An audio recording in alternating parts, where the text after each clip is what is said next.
সাম্প্রদায়িক দুশ্মনরা নাম রং পরিবর্তন করে শুধু ত্রিপুরা নয়, গোটা ভারতবর্ষ জুড়ে শান্তি, সম্প্রীতি, সৌভ্রাতৃত্বের পরিবেশকে বিনষ্ট করবার চেষ্টা করছে।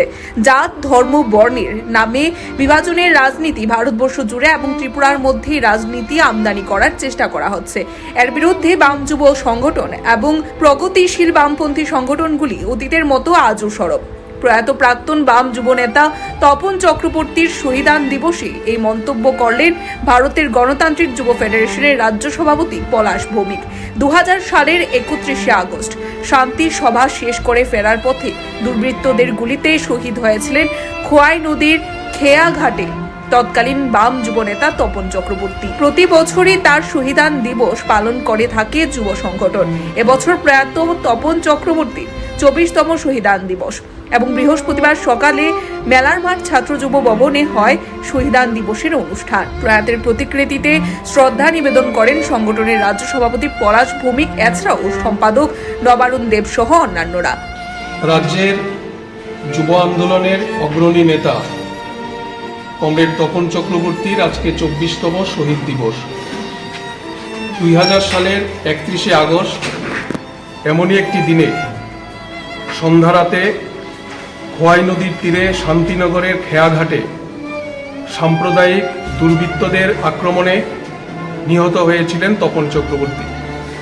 তৎকালীন সময়ে তপন চক্রবর্তী ছিলেন ডিওয়াইএফআই রাজ্য কমিটির সহসভাপতি এবং অবিভক্ত খোয়াই মহকুমার বিভাগীয় কমিটির সম্পাদক। তার পাশাপাশি প্রশাসনিকভাবে তপন চক্রবর্তী সেই সময় কল্যাণপুর পঞ্চায়েত সমিতির ভাইস চেয়ারম্যানের দায়িত্ব ছিল। সেই সময়টাতে আমরা জানি যে রাজ্যের বামফ্রন্ট সরকারকে দুর্বল করবার জন্যে সাম্প্রদায়িক দুর্বৃত্তরা নানানভাবে এই রাজ্যের শান্তি সম্প্রীতির পরিবেশকে বিঘ্নত করবার জন্যে সরব ছিল। তপন চক্রবর্তী শান্তি সম্প্রীতির পরিবেশকে রক্ষা করবার জন্যে এবং পাহাড়ি বাঙালির মধ্যে যে মৈত্রীর পরিবেশ, এই মৈত্রীর পরিবেশকে রক্ষা করবার জন্যে অবিভক্ত খোয়াই মহকুমা জুড়ে অপরিসীম ভূমিকা পালন করেছিল। এটা সাম্প্রদায়িক দুর্বৃত্তদের খুব ভালো লাগেনি, ফলে অত্যন্ত পরিকল্পিতভাবে তপন চক্রবর্তীকে সন্ধ্যারাতে গুলি করে খুন করা হয় এবং সেই সময় তপন চক্রবর্তী শান্তিনগরে একটি শান্তি মিটিং শেষ করে বাড়ি ফেরার পথে উনি আক্রান্ত হয়েছিলেন। আজকেও আমরা জানি যে সাম্প্রদায়িক দুশ্মনরা নাম পরিবর্তন করে, রং পরিবর্তন করে শুধু ত্রিপুরা রাজ্য না, গোটা ভারতবর্ষ জুড়ে শান্তির পরিবেশ, সম্প্রীতির পরিবেশ, সৌভ্রাতৃত্বের যে পরিবেশ, এই পরিবেশকে বিনষ্ট করবার চেষ্টা করছে। জাত, ধর্ম, বর্ণের নামে বিভাজনের রাজনীতি গোটা ভারতবর্ষ জুড়ে এবং আমাদের রাজ্যের মধ্যে এই রাজনীতিকে আমদানি করবার চেষ্টা করছে। তার বিরুদ্ধে ডিওয়াইএফআই এবং প্রগতিশীল বামপন্থী সংগঠনগুলো আমরা অতীতে যেমন সরব ছিলাম, আজও আমরা সরব আছি।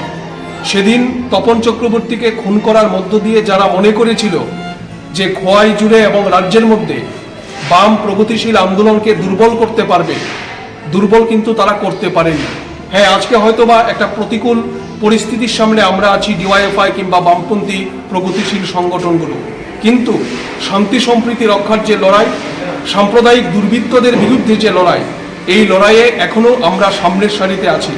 আজকে 31শে আগস্ট তপন চক্রবর্তীর এই দিনে, শহীদের এই দিনে আমরা শপথ গ্রহণ করতে চাই আগামী দিনে এই সাম্প্রদায়িক উন্মাদনার বিরুদ্ধে, জাতি উপজাতির মৈত্রী রক্ষার জন্যে এবং হিন্দু মুসলমানের যে একতা, তাকে রক্ষা করবার জন্যে সামনের সারিতে দাঁড়িয়ে ডিওয়াইএফআই এর কর্মীরা লড়াই করবেন এবং এই লড়াই আগামী দিনে আরও বেশি শক্তিশালী হবে। এটাই হচ্ছে আজকের দিনে আমাদের শপথ। রাজধানীর সাথে রাজ্যের বিভিন্ন জায়গায় শহীদ তপন চক্রবর্তীকে স্মরণ করে ডিওয়াইএফআই এর কর্মী সমর্থকরা। Report Tripura news 8।